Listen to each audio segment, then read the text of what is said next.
This guy broke me. This is the hardest fight in the entire series, and nothing you say will convince me otherwise. I couldn't do it, y'all. I couldn't.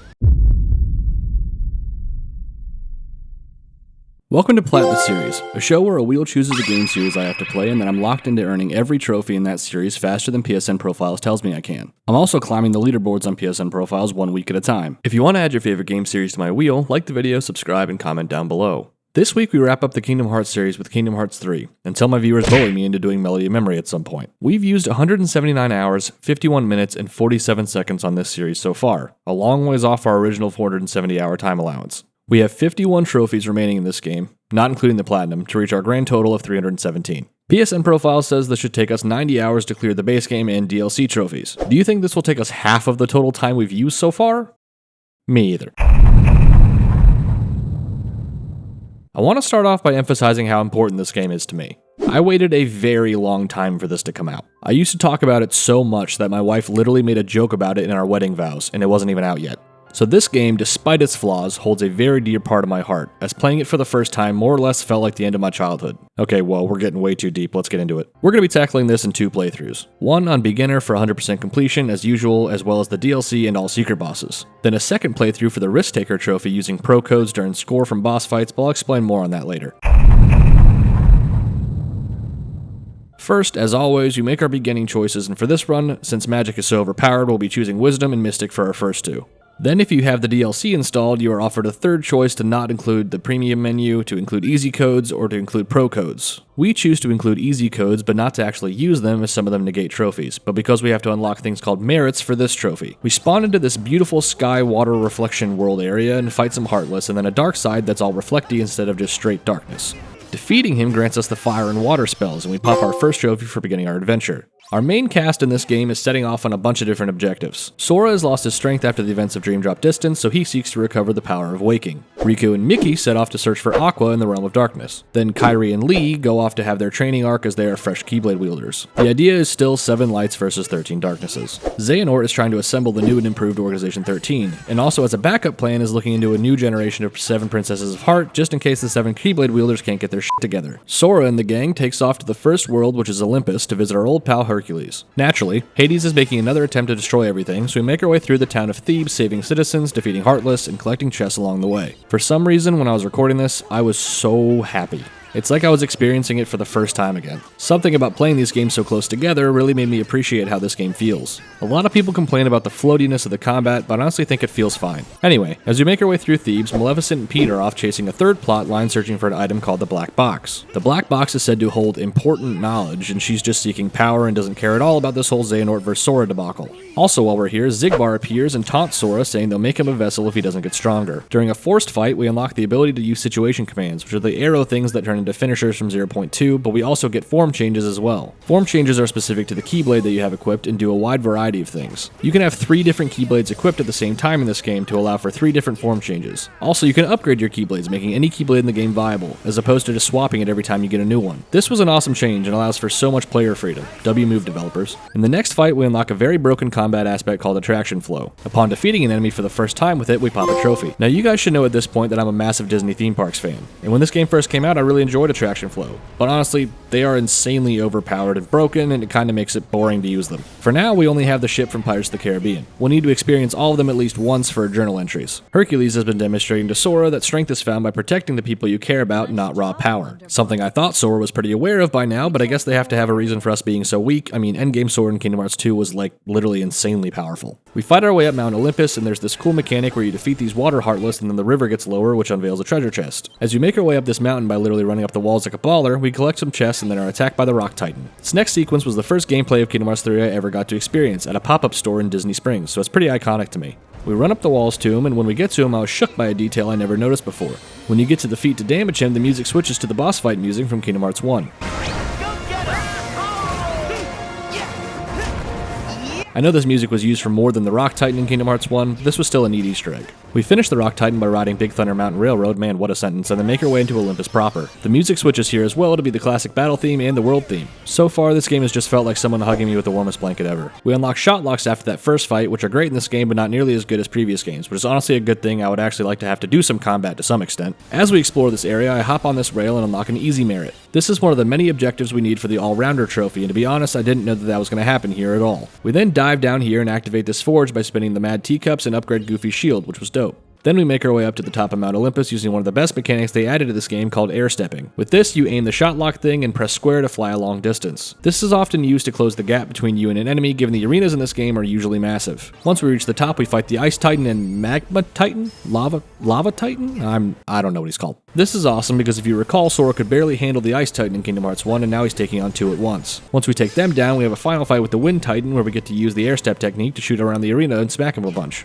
With him down, we pop the trophy for clearing the world and gain the Hero's Origin Keyblade. We then pivot over to Riku and Mickey in the Realm of Darkness searching for Aqua. In playing as Riku, we fight the Heartless Tower from 0.2, but Riku is insanely powerful, so he goes down without even breaking a sweat. We unlock the Link command, which is essentially summoning in this game, as well as the Gummy Phone, which serves as our equivalent to Jiminy's Journal. Sora gets a call from Ienzo over in Radiant Garden, who has claimed to now be on their side and plants a seed about Roxas's heart being inside Sora. Now clearly you can see we're in the Gummy Ship, and in this game the Gummy Ship is open world, which is pretty incredible, but also a bit slow if you just intend on hopping between worlds. There are a handful of things we need to do in the Gummy Ship, and you can do it all at the very end of the playthrough if you want. We need to get a bunch of treasures from getting a rank A on Heartless skirmishes, which are fights that play similar to Kingdom Hearts 2's Gummy missions. We'll have to farm some synth stuff later by destroying asteroids. We need an Orichalcum Plus from the Omega Gummy Boss, and there's a trophy for beating the strongest Gummy Boss as well. I get distracted here for a bit collecting things, so I may try to do some of this grind between each world, but we'll see. Our next stop is another familiar world, Twilight Town. I also forgot to mention the loading screens in this game are insanely cringe. Like, who took this picture?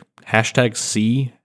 #Sky? It feels like someone who just opened Instagram for the first time was like, we have to put this in our video game immediately. Anyway, we get into a fight right away with nobodies and Heartless, which is cool, and then use the new Link command to link with a Meow Wow, bet you didn't think you'd see that guy again, which pops a trophy. We then end up fighting this Demon Tide thing again from the end of 0.2, and honestly, why did they love this enemy design so much and overuse it constantly? I don't understand. After he's down, we unlock lucky emblems and pop a trophy for snapping a picture of our first one. These are just hidden Mickeys in the game and are another type of collectible for us. Oh, and apparently we're in our new outfit. That must have happened in a cutscene. Whoops. Sora reunites with Hainer, Pence, and Omelette, and they all head to the old mansion together where Sora decides he's going to revive Roxas. If you recall, Roxas was created when Sora fucking died, so hopefully there's an alternative. After exiting the mansion and skipped cutscenes, we see Xemnas and Ansem pestering Sora about the notion of bringing back Roxas. This triggers three things that need to happen. First, Ventus's heart needs to be restored, which is still inside Sora. 2, Roxas needs a functional body. And 3, we have to prevent the organization from having said body as a vessel for Xehanort. After we return to town from the mansion, we are introduced to the restaurant, Remy's Bistro, where we can cook stuff with all the ingredients we've gathered so far. We also unlock classic Kingdom games, which are mini-games on our Gummy Phone, but we'll just do those later. Then we pop the trophy for finishing the world and snag the Star Seeker Keyblade as well.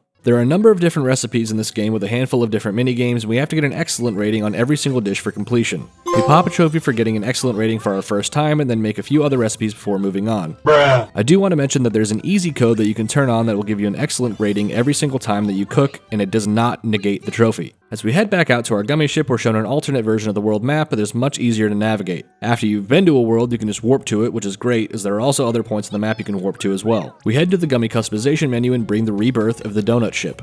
I don't think this has any actual in-game usefulness, I just did it for the meme. We make our way over to the next world, and as we approach, we're confronted by a Gummy boss, but my ship has such a high offensive stat that he goes down in literally 15 seconds. Now we land in one of the best worlds in the series for my inner child, Toy Box. This world is based on Toy Story, obviously, and we're shrunk to the size of a toy and fight toy-sized Heartless. It's great. We clear out this initial wave of Heartless after skipping a cutscene where Rex is playing a game called Verum Rex, starring a protagonist named Yazora. With the Heartless out of the way, we run around Andy's room and collect chests and a lucky emblem and then head outside. This game does a great job having very few loading zones for massive areas. We run around outside and get more chests and emblems before heading to Galaxy Toys for our main objective. Upon arrival, we're immediately thrown into a fight inside of Gigas, which is the giant toy robot I'm in, and this game suddenly becomes a first-person shooter. After the extremely long fight, we're given the ability to roam around the area, which is where I guess I'll quickly summarize the story beats for this world. Toy Box is all about the power of hearts being formed by bonds, not biology, and young Xehanort is spotted here testing the ability to construct hearts. Sora gets pestered by one of the Organization 13 members in each of the worlds. He also continues to prod Sora about him having multiple hearts inside of him, and this spooks Sora a bit. The actual world story is pretty bare bones in that we just run around fighting bad toys that have fallen to darkness. There are some really unique chests that are hidden in this world, like this one for winning this game of Rock'em Sock'em Robots, which was pretty cool.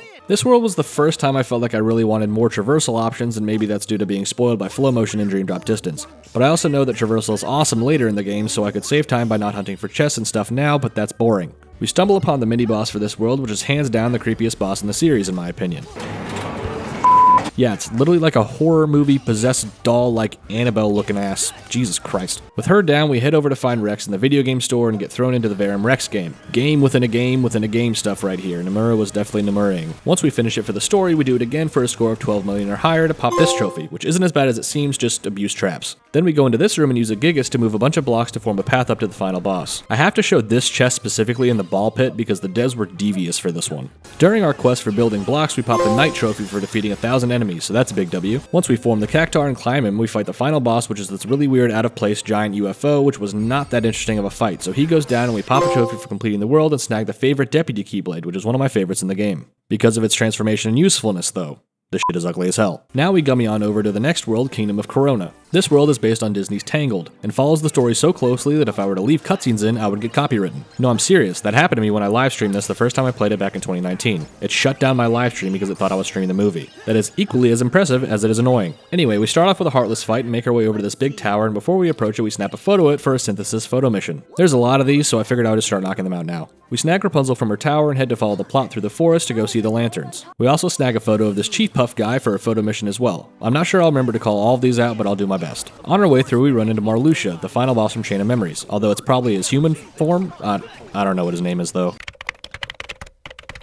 Lorium, apparently? That's horrible though, I'm sticking with Marluxia. Marluxia is here to evaluate Rapunzel as a Princess of Light candidate. As we platform through, swinging on Rapunzel's hair, we run into this horse mini-boss and summon Wreck-It Ralph, just for the journal entry, or gummy phone entry? No, journal feels better. Then once we make it to the town of Corona, we explore around and I just have to again call out how beautiful this game is. They really killed it with the towns. There also feels like a fair amount of collectibles in towns versus other areas thus far. I could just be stupid and missing a bunch of chests, but it feels like the forest area here didn't really reward you all that much for exploring. We head up to see the town celebrate the return of their princess just like the movie and dance a bit with the townsfolk until the Night of Lanterns begins. During the fight following the DMCA skip, we take on a bunch of Marluxia-themed nobodies, and then the backdrop here is incredible with all the lanterns floating around and something I'd never noticed before at all.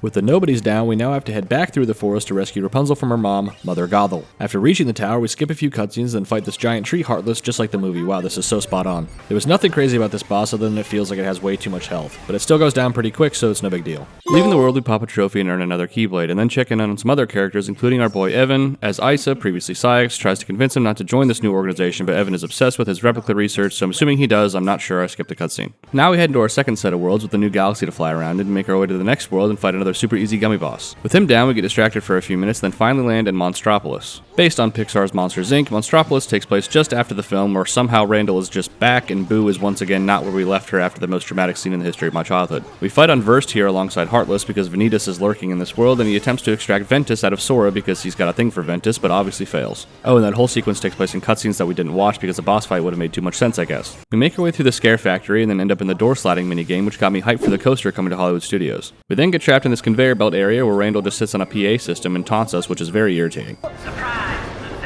During this sequence of events, we snap a photo of a water core enemy for a synthesis photo mission, and a flame core enemy as well much later on. The factory is on fire, and apparently just beating enemies cures that somehow. We make our way to the boss fight against the Lump of Horror, and while he's not too difficult here, I have PTSD from this guy with pro codes, which you'll all get to see later on in the video. With him down, we return Boo home again and pop a trophy and obtain another great Keyblade that we'll be adding to our roster. Then we see Aqua sitting alongside Ansem the Wise in the Realm of Darkness, I would imagine after the blank point scene from Birth by Sleep, and she's hopeful someone will come rescue her. Back out in the galaxy, we do some shooties in our gummy ship and fight this glacier boss thing, which gives us a star underneath our level. And I don't know if that was a direct correlation or a result of my level, but who cares. Our next world we head towards is Arendelle, and oh boy do I have a bone to pick with this world. Listen, I used to enjoy Frozen. When it came out, I thought the soundtrack was solid, but Disney has driven this IP into the ground. This is by far the worst world in the game, because Disney micromanaged the shit out of Square Enix and removed anything fun about it at all. Now it's just very boring and empty, and don't even get me started on the fact that they somehow crammed the entire Let It Go sequence into this video game as almost a shot-for-shot remake. Like, how do we continue to milk this song? Anyway, as we make our way through the world, we fight a bunch of Heartless and figure out Larxene is after Elsa as another Princess of Heart. How thrilling. We get trapped in this ice labyrinth by Elsa, I think, and make our way through, and here's a great example of how this world is just completely lacking color and it's just not nice to look at. Once we escape from the ice labyrinth, we continue to climb the mountain to find Elsa and end up fighting the big big snow dude from the movie. With him down, we once again continue climbing around, and I believe off-screen Hans takes Elsa. You know the plot of the movie, come on now. We head down the mountain now and do this weird wind minigame to waste time, and then before we go into the final fight, I quickly teleport back up top to snap a photo of the Ice Palace for a synth mission. Now we fight Hans, right? Nope, big ice doggo. This fight, like many of the fights, I'm not going to waste time on until we do the Bro Codes version. So with him down, Larxene tells us that they have all 13 of their vessels ready to go, and Sora's confused by that, so then we pop a trophy and exit the world. At this point, Sora is aware that Ventus is inside his heart as well, and wants to rescue Aqua himself, but can't because he still doesn't have the power of waking. On our way to the next world, we fight this worm gummy boss, and then enter what was probably my favorite world in the game, the Caribbean. That's right, Baby Jack is back, and I can't wait to take on the plot of the Dead Man's Chest with him. Oh wait, no? This happens at the beginning of the third movie. Yeah, so for some reason they just skipped over the second act of the Pirates trilogy and introduced a bunch of characters and concepts really quick to get to the third one. This was an odd decision for sure. Once we catch up to the Black Pearl, we end up outside and this is where the fun begins. This world is fully explorable and you get to sail around on a ship and blast other ships, and it's kind of like an Assassin's Creed 4 Lite, to be honest. Once again, we won't be doing a ton of exploring right now since we get better traversal abilities in a bit. Luxord is the organization member here, by the way. I don't know what his motivation is, to be honest. We end up racing Luxord to Port Royal and board a ship, and when I do, I use my first grand magic for this game, which pops us a trophy. We sail to Port Royal and then lose our ship and get a new one we have to upgrade using these crabs. A classic case of game logic. So we run around gathering a bunch of them and exploring the town area just a hair, and during that we pop a trophy for taking 50 photos. Yes, I took a picture of that flag for no reason, I just didn't know if it was a photo mission or not, leave me alone. Then this is the point where the map opens up to you, but we just beeline it straight for the final fight. They didn't put much beef into this world story-wise since it's intended to be so exploration-heavy. We end up fighting a giant fleet of ships and then play out the events from the end of the third Pirates movie with the Kraken and the Whirlpool, which is absolute cinema. Once we destroy the Kraken, we actually get to fight Davy Jones as well, which is an incredible change of pace from all these random giant heartless final bosses we've had so far. This is just really cool to me and you can't take that away. With Davy down, we pop a trophy and snag another Keyblade, then head to the last Disney world for this game, which is still slightly upsetting, San Francisco. This world is based on quite possibly my favorite Disney animated movie, Big Hero 6. You are to protect him at all costs.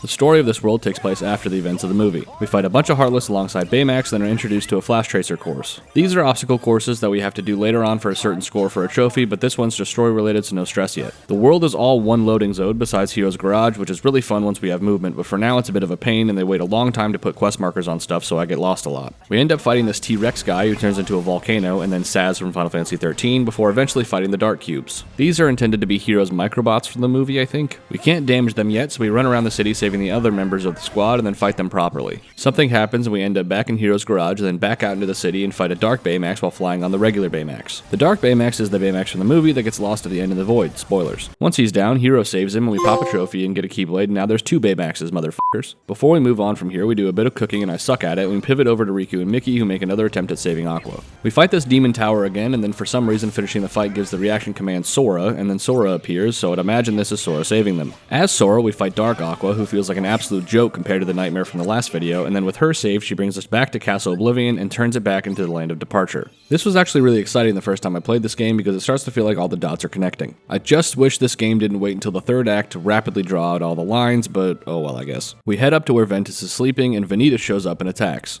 Aqua forces Sora out so she can 1v1, which is pretty baller, and we fight Vanitas as Aqua, which was hilariously easy, but somehow we still lost, I guess, and Ventus awakens from Sora reaching out to him and he saves Aqua. Now we've got all 7 Guardians of Light. Also, Sora and Kairi are shown on Destiny Islands, finally sharing a Papu fruit together, which is a really sweet close circle moment from all the way back in Kingdom Hearts 1, but now it's time to head into the final segments. First, we shoot a bunch of rocks in this last gummy area for some important synth stuff. Then we can land at the Keyblade Graveyard and immediately are thrown into this game's attempt at the 1000 Heartless fight, but it's still a lot more than 1000, but still somehow doesn't really feel as cool. This fight ends by us riding Big Thunder Mountain again and just hitting the Heartless with an AC 130 so we can move on. As we unlock the glide ability and catch up to our friends, a cutscene happens where a demon tide shows up and literally obliterates the entire squad, including Sora. We are forced into the final world, which is this beautiful sky reflecty world from the beginning of the game, and meet a character named Chirithy, who is from the mobile games and is very important but couldn't tell you why despite having watched that 6-hour lore video at least twice. We gather up Sora clones so he can regain himself. This is a really interestingly long segment where we gather clones, and I just learned while writing this that if you gather 333, you get 2 more max HP increases, and I definitely did not do that. Now we go through all the Disney worlds of the game and fight this Lich enemy, which is essentially the Grim Reaper holding all of our friends' hearts hostage. During the Tangled one, we pop the Bishop trophy for defeating 3,000 enemies. Once we defeat him in the last world, we pop the No Matter What trophy for reuniting with Kairi. I think Sora basically time traveled here, because now we go back to the exact same way to our friends that are standing the exact same poses as they were before. This time we fight the Demon Tide ourselves, and yes, it's the same fight as 0.2, which is extremely underwhelming. As we reach the end, a guy named Ephemer shows up and saves us, and all I'll tell you about him is that Xehanort is his descendant because that's all I remember. He's also from a mobile game. Speaking of the mobile game, we now have to mash triangle as we're saved by all the usernames that were in the mobile game, except not all of them because mine's not here and I definitely played it. They did list Alex twice though, so fuck that guy. Then we switch and have to dodge stuff while mashing through more names, and this sequence seems cool, but it's also a bit cringe. Now we begin our final boss gauntlet. But first we tackle this battle gate because I was curious as to what this was. After the story, there will be a bunch of these in the game, and they're a great place to level and synth farm because they're infinitely repeatable. With that out of the way, we head out and are forced to choose between helping Mickey or Riku, so we choose Mickey. Riku's got it, I'm sure. With Mickey, we fight Luxord, Marluxia, and Larxene. After a bit, Luxord steals Mickey, and we have to find cards to beat him and get Mickey back. Then we take down Marluxia and Larxene shortly after. Fine, I guess we'll help Riku. We start the fight with Ansem, Dark Riku, and Xigbar, but Ansem bails like right away, so then we just fight the other two. Xigbar is the only one of all these fights that we don't physically see fade away, by the way, that's important later. Then we choose to help Kairi and Axel next. We start fighting Xion and Syx, but Xion quickly comes to her senses and Roxas is revived, so the gang's all back together, and we fight a beefed up Psycho Syx alongside Xion and Roxas with peak music.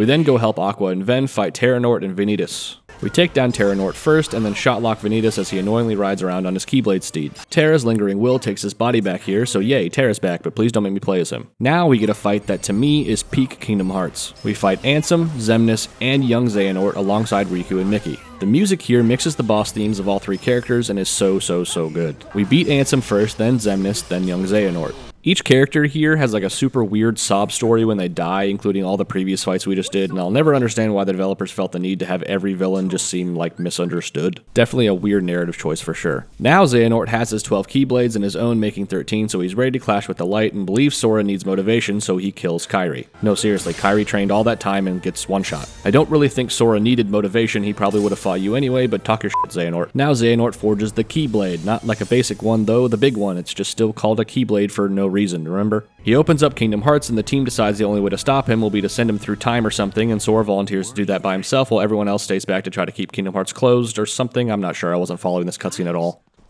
Sorry we took so long.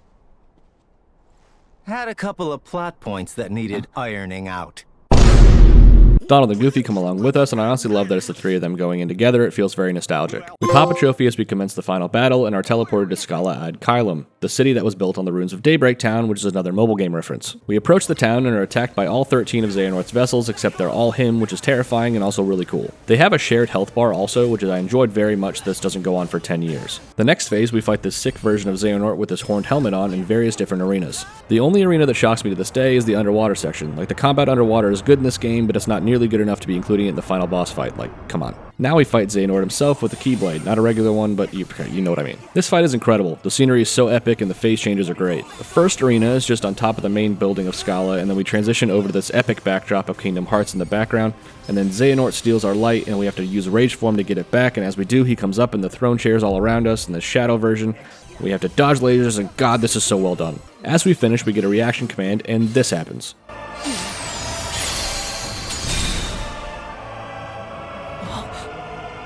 It ends here and now.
I love how you cast Trinity there at the end to finish him off. We pop a trophy after skipping through the ending for finishing the game. The ending shows Xehanort rejoined by Ericus, and he also gets to die without everyone hating him, which is so weird to me. Then we see the whole gang together on Destiny Islands, and it pans over to Sora and Kairi, and Sora fades away. This is because Sora abused the power of waking in that sequence where we rescued everyone's hearts, so he's being punished for it by essentially dying, but more on that later. Now we're going to head back through all the worlds for a collectibles pass and do some minigames. We start first with Olympus Coliseum, or I guess just Olympus. We need to take photos of specific things, as well as snag all of our lucky emblems and treasure chests. I won't be skipping fights either, so we can limit the synth grinding we have to do later on. As we snag all our lucky emblems and treasure chests, I happen upon the first of the Flantastic 7. These are similar to the Special Heartless and Mushrooms and other Kingdom Hearts games, with a bit more emphasis on fun rather than gouge your eyes out challenge. This first one, we just slide down the city aiming for a score of 20,000 or higher. You know you've reached the score you need if the Flan gives you an ability and 3 of their specific fruits. Now we head on over to Twilight Town, and after snagging our lucky emblem we were missing, I go into this battle gate and it ends up with a mini-boss fight against one of the sorcerer enemies from Kingdom Hearts 2, which was a cool callback. Then I don't know how I completely forgot about 100 Acre Wood in this game, but I did, so we head into that world, which is where I'm quickly reminded why I forgot about it. This has to be the most uninspired dogshit game design I have ever seen.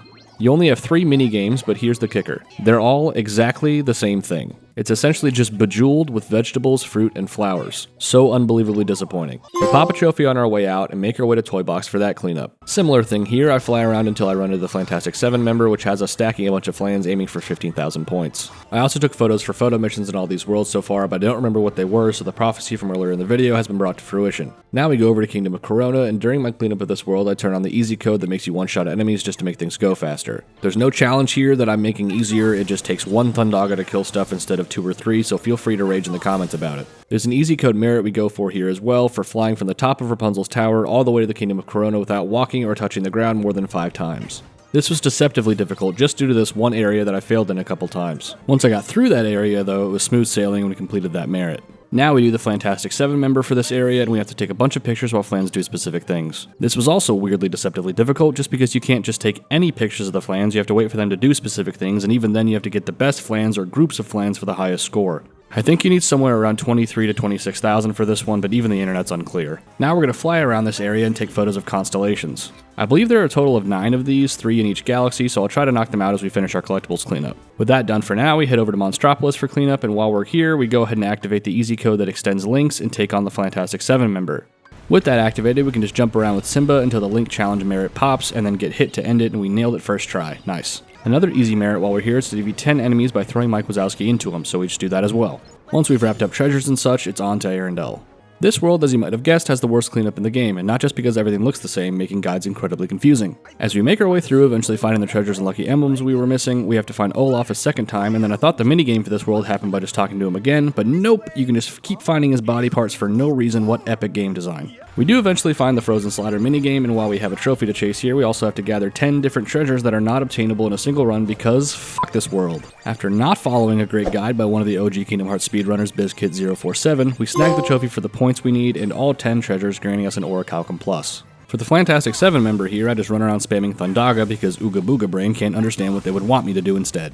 Before we move on to the other worlds in this galaxy, we're going to make a quick pit stop in the Keyblade Graveyard for some easy merits before they get even more annoying than they already are. First, we do the Icebreaker Challenge for freezing and shattering 30 enemies in a single battle, so we just spam Blizzard with a bunch of easy codes on. Then there's a more irritating one for getting 20 kills or something around 20 kills in Risk form. We have to get into Risk form first, and I waited forever for my health to get down and Donald just healed me.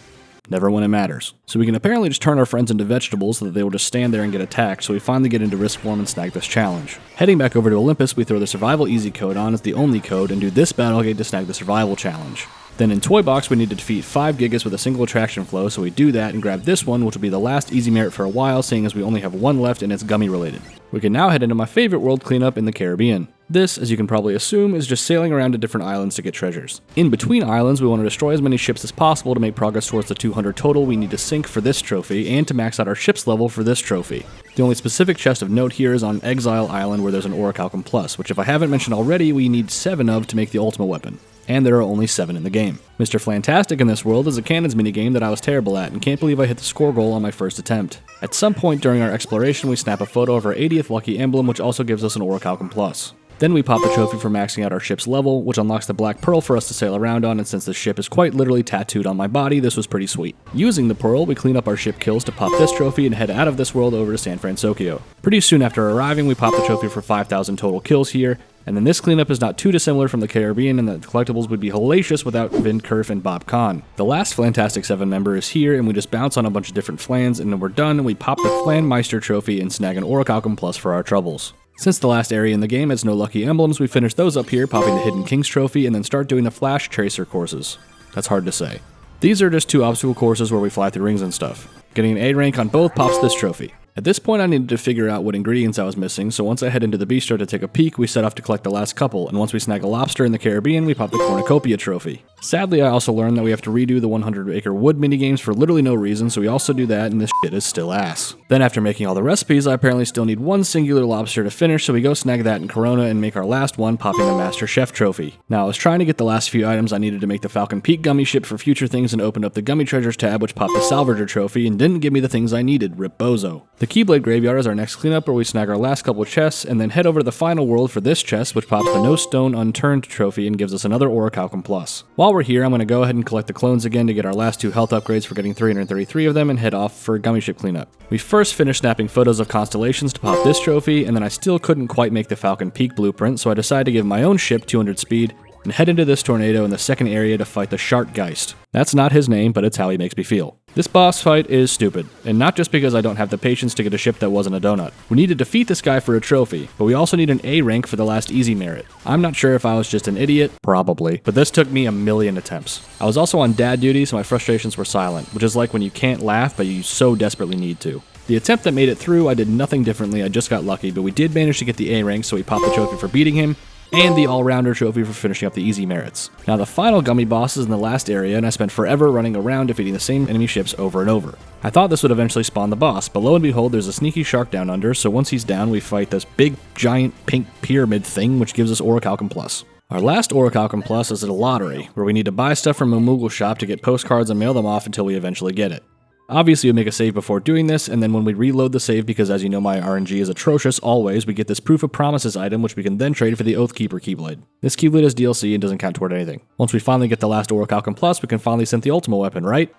Wrong! Now we synth farm using the basic strat, where we write down all the stuff we need and head out to get it. This takes me, I think, about an hour and change without actually looking at the footage. During our farm, we hit the level 99, which pops the leveled out trophy. Pretty insane that that just happens naturally in this game. Then we can synth the Ultima weapon, which pops this trophy, and the Blade Master trophy for maxing out the level of a Keyblade, since the Ultima weapon comes maxed out. We also synth our last few items and pop the Synthesis trophy. Now at this point I hadn't popped the trophy for having fought every enemy type, which was confusing to me until I remembered that there's actually a secret boss in the base game. This is far and beyond the least exciting secret boss in the entire series. Remember when we fought Sephiroth, and Xemnas in KH1, and Terra's Lingering Will in KH2? Well, let me introduce you to Random Heartless number 4, who is extremely boring and extremely easy since the Ultima weapon is busted. Beating him pops the Know Thine Enemy trophy, and now it's time for terrible minigames with Classic Kingdom. We first grab our last few off this poster in Twilight Town that I've walked by approximately 10,000 times in this playthrough, and then head into the Gummy Phone to play the games. All of these are pretty creative and also horribly boring. We have to get a high score on all of them, which basically means just doing the bare minimum. Once we do the first, we pop this trophy, and then slog our way through the other billion of them until eventually popping the Classically Trained trophy. Before we head into the DLC, we finish out getting all the shot locks we needed and then zip over to Remind.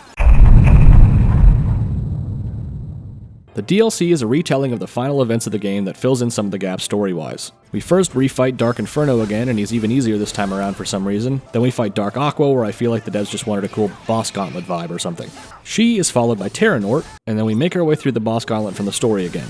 We fight Luxord, Marluxia, and Larxene. Nothing is different, but then when we fight Xigbar and Dark Riku, we get to play as Riku, so that's cool, I guess. Once they're down, we pivot over to playing as Aqua to fight Terranort and Vanitas, which was pretty cool, but nothing crazy, but then we get to fight beefed up Syx again, this time as Roxas. It's really cool that you get to play as Roxas here, and I don't want to take away from that. But not having Axel playable has to be the fattest L of this generation. Then we fight Ansem, Young Xehanort, and Xemnas again, which leads us into the first major change of this DLC, which is an actual explorable Scala ad Kylum. It's bananas to me that the final world wasn't explorable at all originally in this game, despite it being huge, beautiful, and original. Our goal here is to find the 5 pieces of Kairi's heart, which isn't too thrilling, but we still get to do some puzzle solving and fight Darkseid again, so that's pretty neat. We then fight the 13 replicas again, the same way we did in the base game, which takes us to the ultimate Kingdom Hearts fan event. This fight is super epic, where everyone teams up against the Xehanort replicas. You can't even do much here, it's mainly just cinematic. You just mash X and then do a finisher move to pan to the next character, but we get to play as Axel just briefly, so 10 out of 10, absolute cinema. The clones do end up beating us somehow, but luckily our Lord and Savior Mickey Mouse makes a final stand all on his own.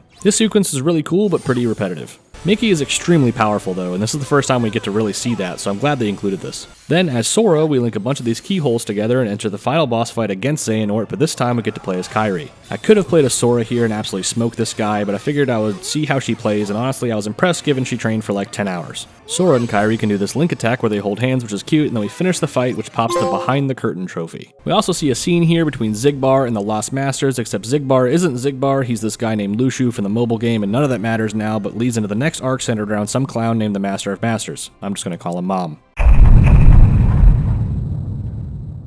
Now we can start the Limit Cut episode, which shows Riku looking for Sora after his disappearance on Destiny Islands, and his travels bring him to Radiant Garden, where we get our first and only appearance of our Final Fantasy friends. I would commit atrocities of the highest order to have an explorable Radiant Garden in these graphics. Anyway, the story is just a basic plot point to bring the data fights from Kingdom Hearts 2 back, but this time it's with the real Organization 13. We first take on young Xehanort, which is where I realize these fights on beginner while maxed out are pretty easy, so I won't show much until I come back to them with pro codes. With young Xehanort down, we pop a trophy for the first data fight and begin to make our way through the rest. Dark Riku we beat on our first try, Syx as well, but it was much harder and sloppy. Larxene was extremely easy. Xigbar took a while, but we still got him. Ansem was such a cool fight, so I'm excited to have to learn that one later. Xemnas was super epic. Luxord I just barely beat because difficulty doesn't affect this minigame-driven fight very much. Marluxia actually got me with his Doom spell at the end of the fight, and even though I get him the next time, I'm not sure what I did differently. Terranort was super easy, and Vanitas actually got me as well, but on the second try I actually feel like I learned a lot, so that'll be helpful later. Finishing all those fights unlocks the fight with Xion. This is one of my favorite fights in the series because of the music, but it's also extremely difficult. She's very fast and can reduce your max HP, which is annoying, but eventually we do beat her. The last data fight is with Xehanort. This fight's really cool, and with him down we pop the Analysis Complete trophy and move on to the secret episode of the game. This shows Sora waking up unaware of where he is and meets a guy named Yazora who is seemingly in real-life Japan. Yazora was the main character of the Verum Rex game in the Toy Story world. He says he was told to save Sora, but doesn't believe that Sora is Sora, so he fights us. Or something. I'm not sure what happens here, to be honest. I get my shit rocked immediately, and I'm not sure if it's here or when you beat him where you get the secret ending, but that basically leads directly into Kingdom Hearts 4, where we get a bunch of confusing stuff and confirmation about the mom arc coming. Now we head back into that to fight him again, but with the option to retry now. This is the hardest fight in the entire series, and nothing you say will convince me otherwise. You have no choice here but to learn the fight, there's no cheese. It's also probably the fairest and most well-designed super boss I've ever fought in my life. It took me just over an hour to beat him, but it felt a lot longer than that. Here's the attempt that I finished. You're done. Got this. You're done.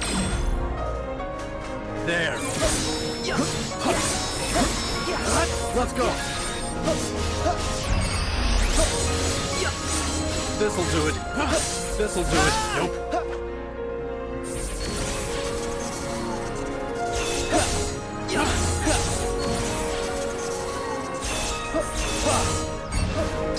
It's on.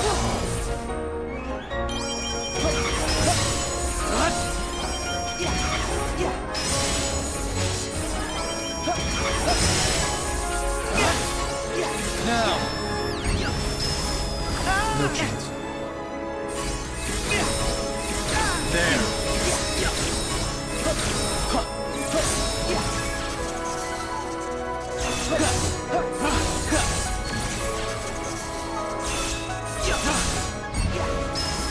There. Now.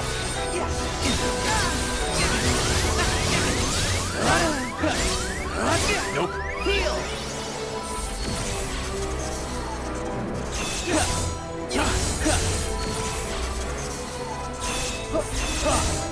Shall we?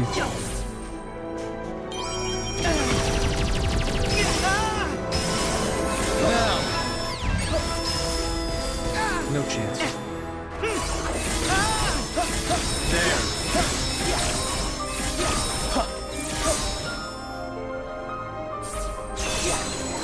You are break.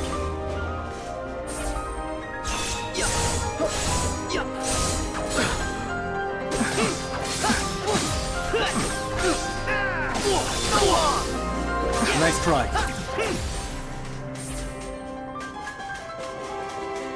Got this.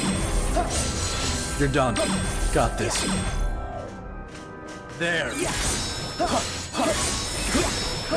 Let's go.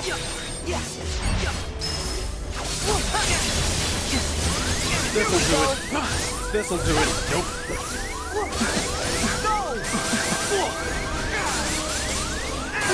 It's over!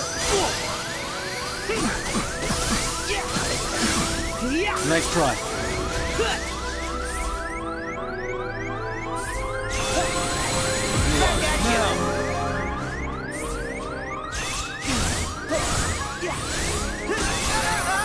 You lost. It's on.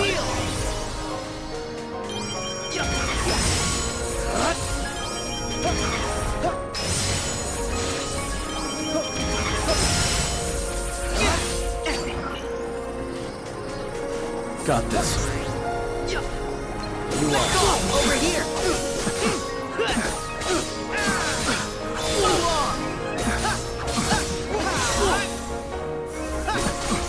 What a pain. No chance. There. Nope. There. No chance. Nope. There.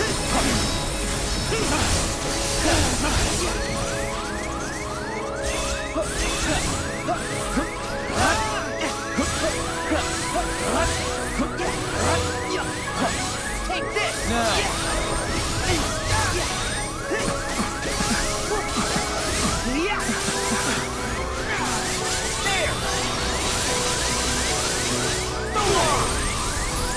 Heal!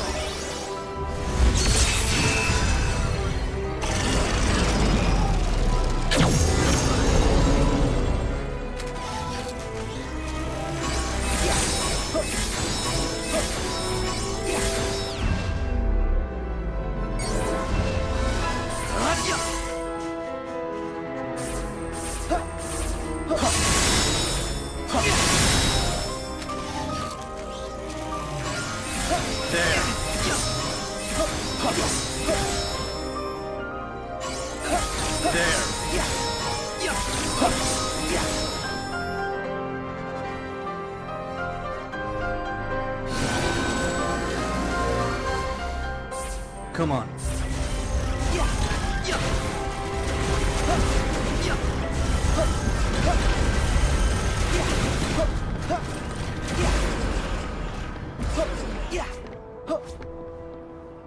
Ready for this?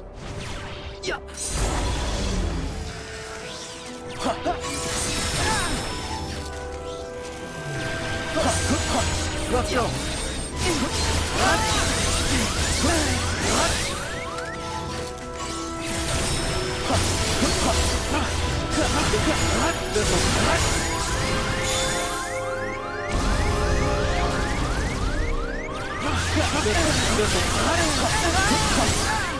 Heal!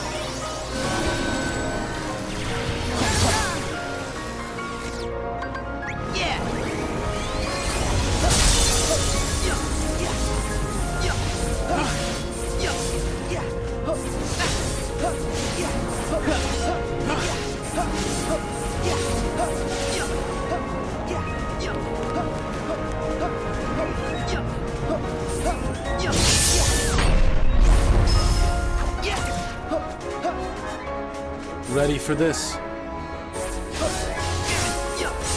at you! Back off! Take this!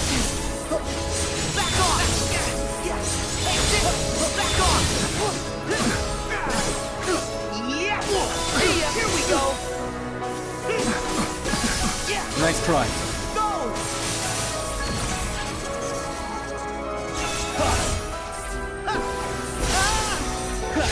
Break.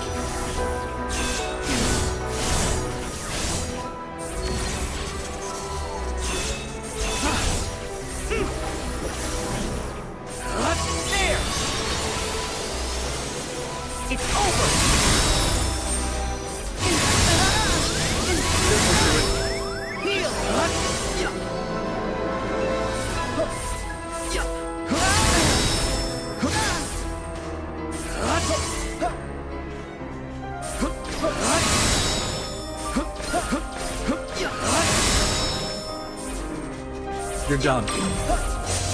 Got this. You're done. There. There. Now. Take this! This'll do it. No chance. Nice!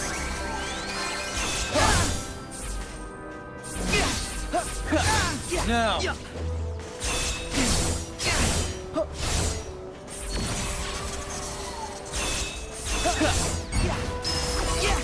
Now. Nope. Back at you!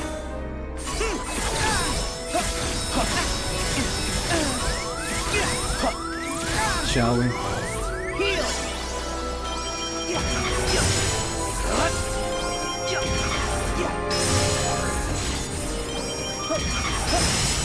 Try this! Ready for this? Back off! Take this! Back at you! Take this! Back at you! Back off! Back at you! See ya!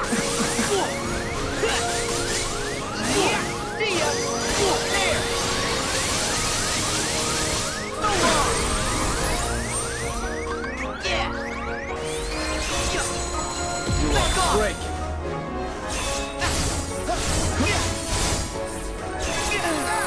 You lost.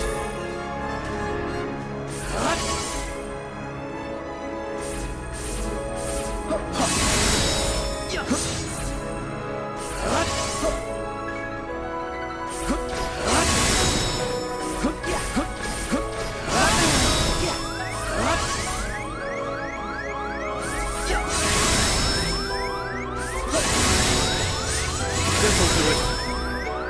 There. There. Let's go.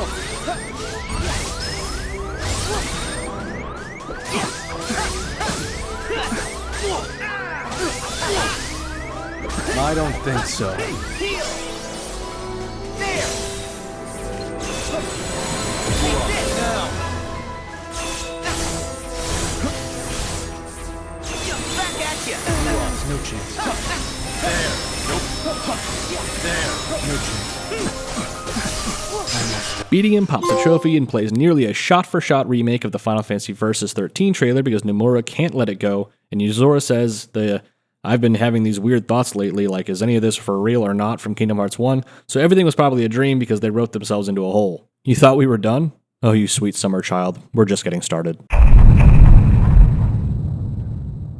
Now we have to do a new playthrough on New Game Plus with pro codes on. Pro codes are modifiers that make everything a lot harder. When you do boss fights with pro codes, you get points, and we need 365,000 points to pop the Risk Taker trophy. It is possible to get all 365,000 points by having all codes on for all of Remind, the data fights, and Yazora, but I am not nearly good enough at the game to try and attempt that. So the alternative is playing through the story again, keeping as many codes on as we can for majority of the boss fights, that we can turn some of them off for the data fights, and if we do it correctly, we should only have to go through Xion, which is still awful. The pro codes are Default Status, which sets your stats to level 1, 0 Defense, pretty self-explanatory, HP and MP Slip, which is where your health and magic slowly drain all the time during combat, no Shot Lock, see name for description, no Cure, see above, no Battle Items, which combined with Cure means no heals basically, no Links, no Form Changes / Grand Magic, big sad because Ultimate Form Change is goated, no Attractions, honestly just nice to have on at all times, no Team Attacks, didn't even notice this when it was on, no Kupo Coins, haven't used them besides data fights, they revive you once for free, and Ability Limit, where you can only have 30 abilities equipped at once, including movement abilities. So yeah, some of these aren't so bad by themselves, but when you combine all of them, which we need to do for most fights, it's about as bare bones as Kingdom Hearts gets. There is one workaround to having all pro codes on and still being able to heal. With the Grand Chef Keyblade, there's an ability that gives you a chance to heal every time you cast magic, so that's the only other Keyblade we'll be using, besides Ultimate Weapon. The max amount of score you can get for all pro codes on for every single boss fight in the game and DLC is 530,000, so hence why we're going to try and stack as many points as possible as early as we can. Oh, and you don't need the codes on for anything except boss fights. The rest of the game is very, very easy. The first boss fight that counts is the Rock Titan. This fight goes about as well as it could have, and we snag 5,000 points on the first try. Then the Titan Trio fight I take a bit slower, but do manage to get through it on the first try as well, gaining another 10,000 points. We fly over to Twilight Town and fight the Demon Tide, which when you know it only attacks when its eyes are red, it's not so bad. There's another 5,000 out of the way. Toy Box is up next, and the Creepy Doll gives us our first death, basically just because she does a lot of damage with a single hit. The default status Pro Code removes your level up bonuses, but doesn't remove your armor and equipment bonuses or stat boost items, so hopefully we can snag some good stuff as we make our way through the game. Horror Movie Fuel Doll gives us another 5,000 points, and we move on to the final boss of Toy Box. The main UFO guy from Toy Box gets me once, but I was having issues with crackling in my headset, which was a bit distracting, so we'll blame that, but we still snag another 10,000 points. Over in Corona, we fight the horse guy, who is only annoying because he has 3 different phases, but still pretty easy, so 5,000 there. The Mother Gothel Tree bitch killed me 4 times and was so tanky, but still goes down and gives us another 10k. Now in Monstropolis is where you can really feel the default status codes starting to be miserable. It makes sense seeing as the farther you get away from where you're supposed to be level 1, the longer these fights take. Take this Lump of Horror fight for example. The damage I was doing here was next to nothing. The fight itself isn't even that hard, it just takes me a million years. Then when you die like me 5 different times, this ends up taking longer than it took me to beat Yazora, which is fabulous. With him down, we grab 10,000 points and move over to Arendelle, and I was definitely not in a great mental state at this point. I already hate this world, as I'm sure you remember from earlier, and everything up to this point I had done in a single play session, so I was cooked. When we fight the Snowman guy, I realized the moveset isn't that hard, so we do get him with all 13 codes for 5,000. But that brings us to Skull. This guy broke me. No. This guy's moveset really isn't that bad. It's the fact that the camera is dog shit and for no reason whatsoever he spawns ads, so when you're trying to locate him, you get hit by the ads. Then if you even make it a ways into the fight, there's 2 completely unnecessary cutscenes that you have to watch every single time, so then it wastes even more time. God, it's fucking infuriating. I couldn't do it, y'all. I couldn't. My head was throbbing from how locked in I'd been for several hours at this point, and I decided I was going to take default status off and deal with the consequences later. Once we do that, we take him out back and take him down like Winn-Dixie and snag 8,750 points. Thank God that's over. The day following this catastrophe, my wife and I took our daughter to Disney, and the entire time I was thinking about f***ing pro codes. I needed to know what I could get away with because the damage difference without default status was substantial. Turns out you only need 70% of the total stars for every fight in the game in order to hit the score requirement. So if I just plan on fighting Yazora again from this point forward, I may be able to get through this a bit quicker. Moving forward, I leave all the codes on for the lightning fish guy in the Caribbean because he only has like 3 attacks, so it's pretty easy for 5,000. Then Davy Jones without default status wasn't bad at all, so easy 8,750. On to San Francisco, where we fight the Dark Cubes, which is really easy at all, just takes a bit with all the codes on for another 5,000. Then Dark Baymax, no default status for 8,750. The next fight that matters is the Demon Tide after all the story babble leading up to it, and without default status this is super easy as well, so 8,750 for us. None of the Triple Organization 13 fights count at all until the Ansem Xemnas Young Xehanort fight. I probably could have learned this fight for the full 10k, but every time you die you have to wait for the DM to finish, so it just would have taken too long. You get a checkpoint after each person you beat though, so that's good. With the 3 amigos toasted, we snag 8,750 and head into the final fights. The 13 replicas don't count, so I had codes off for that, but unfortunately the next fight starts right away, and that does count. So it took me forever to get to the point where he would kill me without Donald healing me so I could put the codes back on. Once they're on, you get a checkpoint at each phase change, so pretty easy 8,750. The final fight is decent practice for the data fight, and I think I got him here on my second try for 8,750 as well. Now we're going to level to 99 and go take on Dark Inferno before moving on. I just used this portal in Olympus to farm enemies with the ultimate weapon shot lock, which takes a bit, but trust me, it's worth it. We now go fight Dark Inferno again, which gave me some trouble, but he nets us 17,500 points. Since the entire Remind DLC only gives you points for the very last fight, I thought I could be clever here and just head into the data fights in Yazora, but nope, we have to play all of Remind for one boss fight. Once we get there and beat Armored Xehanort for another 8,750, we head into the data fights. Now I thought about showing all of these, but honestly my strategy ended up being pretty broken here. Also, this video is already pretty long. First off, we fight Luxord with every code on since his fight changes very little without them. It took me a lot of attempts to remember all the times that I could punish attacks and win his minigames, but he goes down for 25,000 points. Now after some quick math, I figured out that if I got 15,000 points on each of the remaining data fights, I would be set free from my purgatory. In order to achieve this, I took off default status, 0 defense, no battle items, and no form changes. Then I set a high potion to my cure shortcut and headed to the fights. We first take on Young Xehanort again, and although it's a bit more difficult without Koopa Coins or Leaf Bracer, we do insane damage in ultimate form, so he goes down for 15,000. Next up is Dark Riku, who didn't give me any trouble at all. I literally just spammed X most of the time for another 15,000. Syx was one of the hardest ones for me, once again, although at one point I died and had to stop playing for a bit to work on some real life stuff. I noticed this pro tip to use Blizzard on him while he's charging up. Apparently that was helpful because I beat him shortly after, 15,000. Larxine's next, and she was boring and easy. I just spammed again. Here's another 15k. Zigbar was virtually the same as my first attempt, additional 15k, followed by Vanitas for, well, you get it at this point. Then Terranort, Xemnas, and Ansem for 45k combined. I was honestly a bit sad I didn't end up needing to learn any of those fights, but at this point I was ready to be done. We now only have Xion and Xehanort remaining. Xion was the most difficult fight by far for me. I actually did have to learn the fight even with the big damage I was doing. She goes down and we head to the final fight with Xehanort, which feels appropriate. I know this video has been insanely long, but I'm leaving this in. If you've made it this far, I appreciate you indulging the end of my suffering with this fight. Freeze!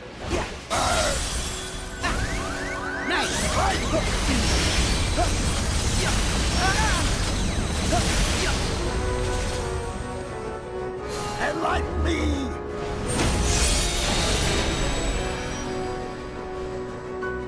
Kingdom Hearts!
Take this!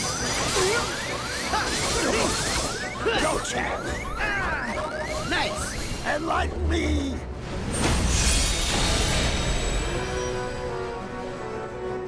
Kingdom Hearts!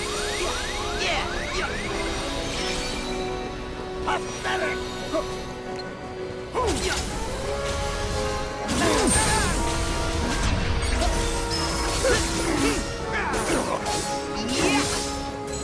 Back off! Got him! No chance! Here we go!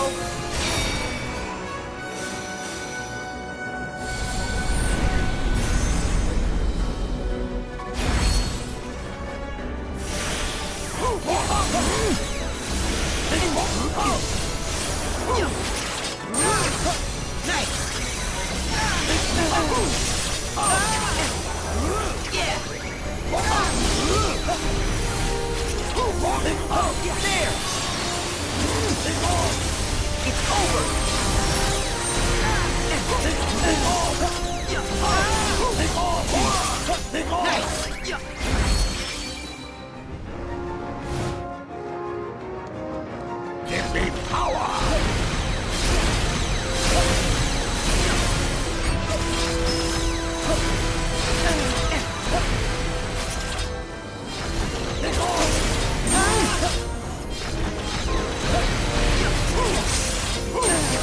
Back at you!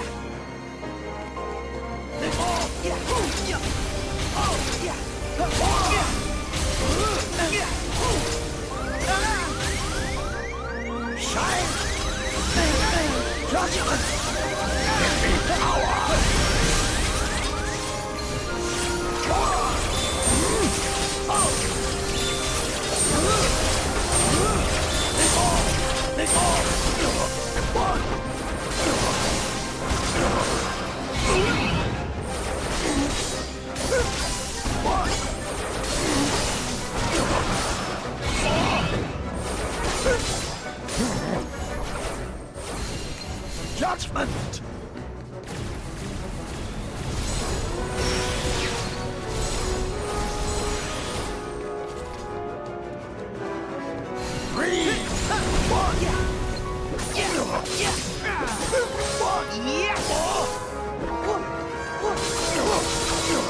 And there we have it, Risk Taker.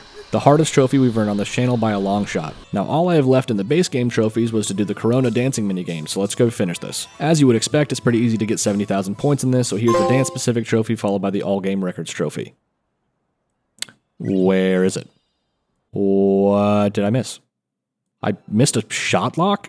How? Okay, so apparently I missed a shot lock from Starseeker, so one more time with feeling, we hit that shot lock and pop the All Game Records trophy, followed by the most difficult Platinum trophy on this channel so far and the final Platinum for the Kingdom Hearts series.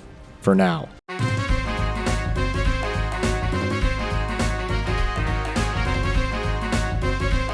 It took me 39 hours, 12 minutes, and 14 seconds to platinum this game, with our final dialogue penalty of 13 hours, 25 minutes, and 43 seconds, bringing our total time to 52 hours, 27 minutes, and 57 seconds, the longest in the series. That means it took me 232 hours, 19 minutes, and 44 seconds to platinum the entire Kingdom Hearts franchise, including dialogue penalties.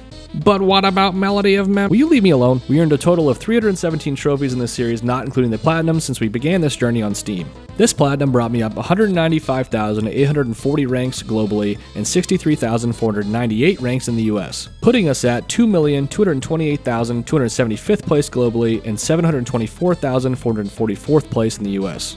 Despite this being the hardest platinum we've done so far, only really because of the DLC trophies, I'm going to miss this series. I definitely think people are too hard on Kingdom Hearts 3. Even though I recognize the pacing issues and there's some stuff I would change story-wise, it still feels good to me. I hope you enjoyed these videos and could see some definite improvement from Kingdom Hearts 1 to this video. If there's any feedback you have or any changes you would make, feel free to let me know in the comments. Next week will be movie time for this series, followed by Bioshock 2, and then we rank these games and spin the wheel to see what series we'll tackle next. I seriously appreciate you all so much for making it this far if you did, and I promise I didn't make this video long intentionally, there was just a ton to cover. I'll see you next week.